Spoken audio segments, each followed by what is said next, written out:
Hello friends, welcome. Friends, today I am planning to do a deep dive on India's GDP, how it is calculated and how we can forecast GDP in the future. The friends, reason I am doing this video is because of this confusion which got created out of the claims of India crossing $4 trillion mark. Now friends, I don't want to get into the controversy because the controversy is not the point here. The point is that we individuals should understand that how to track these GDP numbers so that we can ourselves tell that what status we are in today and how to forecast that where we will be in the future. So that's the whole point about this video, because it will be very useful for everybody to understand this so that it can be very easily cross-checked and without people getting into in a confusion state when any such claims and counterclaims are made. So I'm just going to close this tab because I'm not interested in this tab. The main part of this video is how GDP is calculated and how we can predict it. Now friends, the numbers of GDP are regularly announced by the Ministry of Statistics and Program Implementation website on a quarterly basis. So what I have done, friends, I have actually aggregated this data here starting from 2011 when this cycle started till the end of 30th June 2023 when last quarter numbers were announced. Now friends, these numbers are quarterly announced and I'm hoping that the latest quarter number, that is quarter 2 Q2 FY24 numbers are going to be out soon. So once that numbers are out, I will populate this sheet here, like this table here. Now if you look at this particular sheet, it has been structured in 4 different blocks. The first block is GDP constant, the second block is GDP current, and then we have GVA constant and GVA current. So leave the GVA for the time being aside because that will confuse the discussion. So since there are 2 types of GDP, GDP constant and GDP current. Now friends, when we calculate GDP in dollars, we don't talk about GDP constant because you can't do GDP in dollar calculation by assuming GDP by taking into consideration GDP constant. So what you have to do, you have to take GDP current. Now the current GDP is the rupee value in nominal terms. For example, whatever is the value of the GDP on the particular day when the announcement is made, at that rupee value, at that particular point of time, these numbers are announced. Whereas in case of GDP constant, the value of the rupee is what it was in past when the series started. So the base is taken as 100, and as the numbers basically the GDP grows in real terms, these numbers are revised. So you will find that the number in the series which started in June 2011 was at a certain reference level. Now these numbers have increased from that, it almost has become double. Now similarly, if you see the GDP current numbers in this sheet, you will find that these numbers have grown significantly because it is a nominal value GDP where inflation is also taken into consideration. Now when we calculate GDP in US dollars, we simply divide this number, that is 7066534 divided by the US dollar rate at that particular point of time. So that's how it is calculated. Now friends, what I did was I actually went and did some calculation based on Python based programming, because the whole idea is not to calculate the GDP what is right now. The idea is to calculate GDP in the future. So you need to run a regression model. So what I did was I basically used a regression model. So this is basically how the model basically runs. I don't have time to show you how the model works, but what I'm going to show you is that what is the output of this model. So if you run a regression model, so there are 2 different factors as I told you. One is the nominal value of GDP here, the GDP current. Another is the US dollar.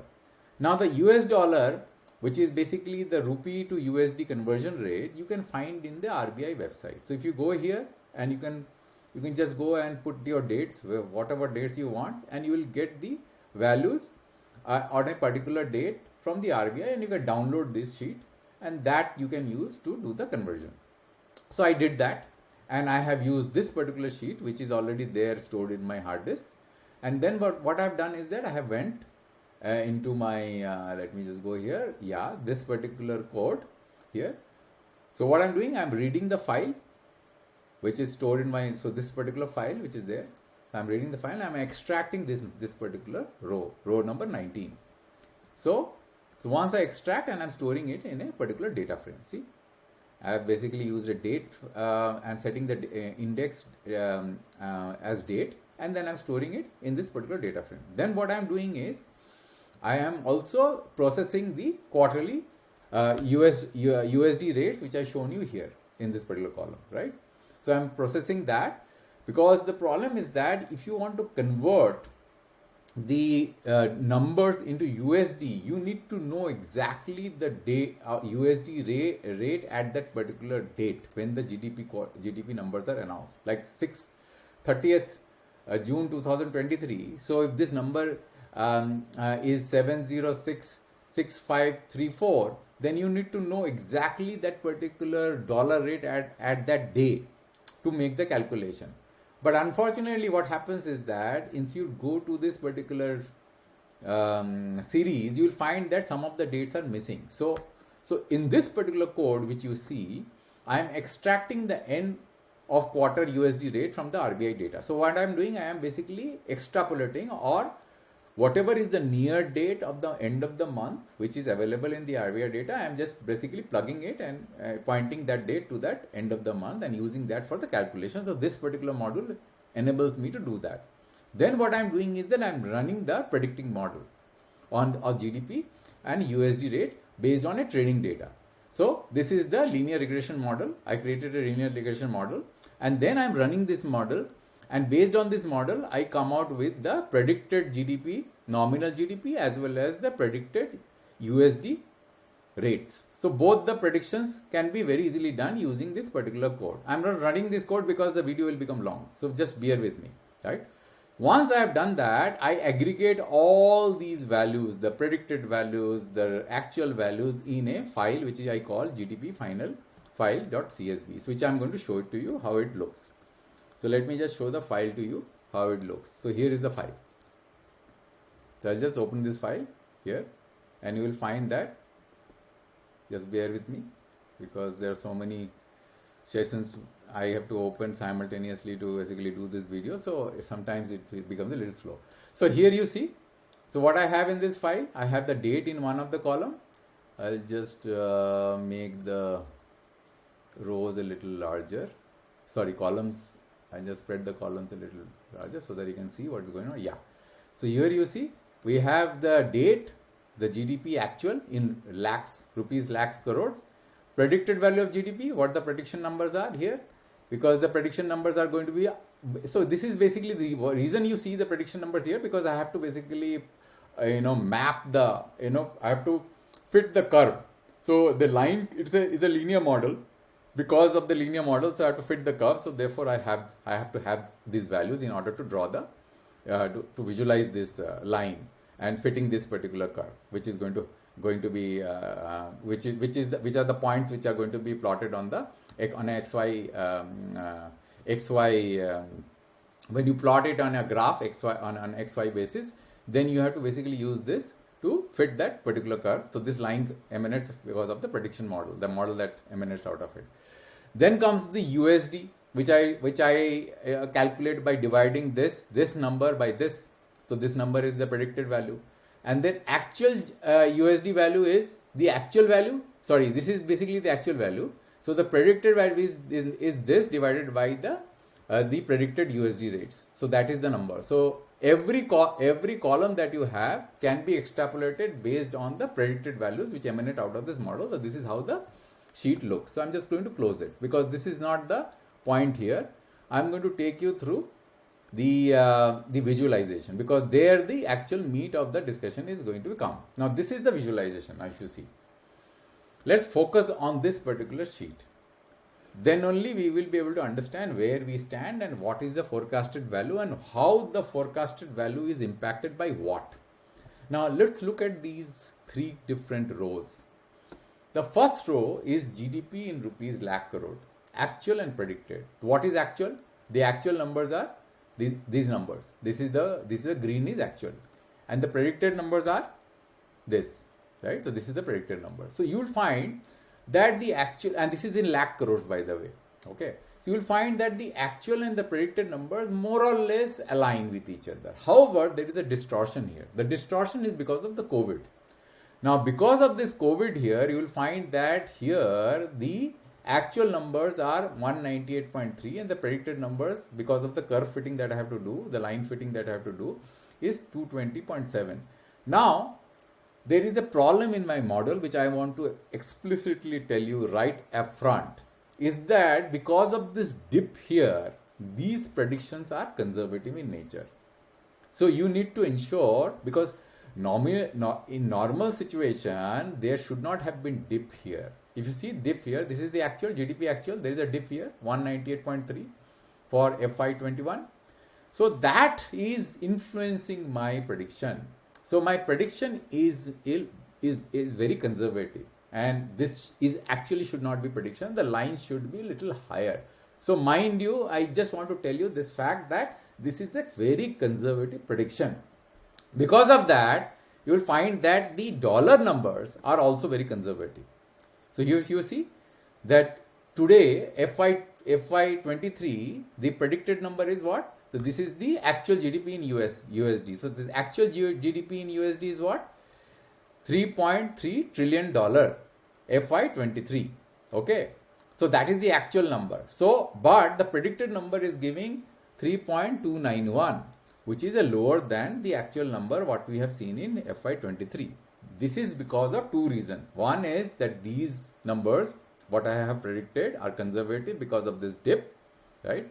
Second is the USD to rupee rate.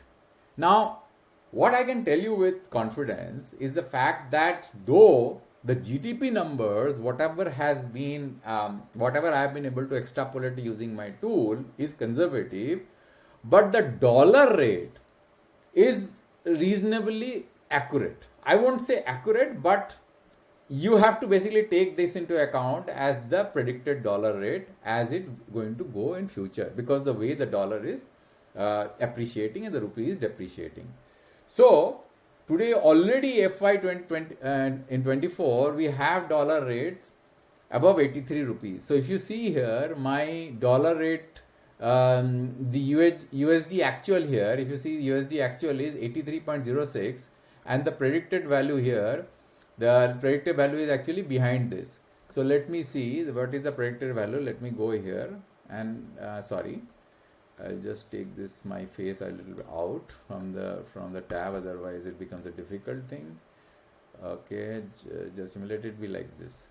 So let me go here, and if you see here the so this is the actual and the predicted numbers are, so if I basically go here actual and the predicted, so I'll just change it here and you will find that the predicted numbers, let me just yeah, USD predicted, let me just pull this like this, maybe that will do the job. No, oh sorry, I'm doing wrong. So this is the predicted number is here, sorry. So this is the actual number and the predicted numbers are, USD predicted is 79.3. So let's see, oh, the predicted numbers are going to be 82.35. So it's lower than the actual number. So let's come back here. So this number got a little disturbed. So let me do what? Let me just do this so that I can come back to become normal. Yeah, so now I am back.